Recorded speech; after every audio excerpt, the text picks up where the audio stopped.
ভাবি, সব সময় দেখি তুমিই কাজ করো, ছোট কাজ করে না। কি গো ভাবি, কিছু বলছো না যে? কি বলবো?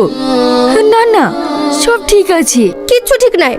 তোমার শাশুড়ি তো তোমাকে দেখতেই পারে না, সব সময় দেখি খিসমিস করে, আসলে তোমাকে ভালোই বাসে না। না না, আমাকে ভালোবাসে তো, সবাই ভালোবাসি।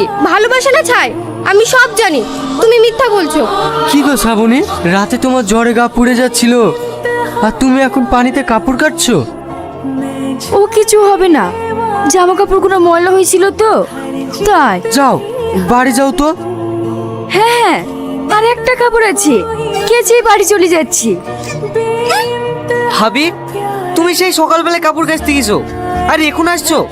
তুমি জানো না আমি খেয়ে অফিস যাব? আমি এই কাপড় কটা মেলে দিয়ে খাবার করে দিচ্ছি। জমিদারের পিঠে খাটে আইসে গেছে, ও জানে না খাবার করতে হবে।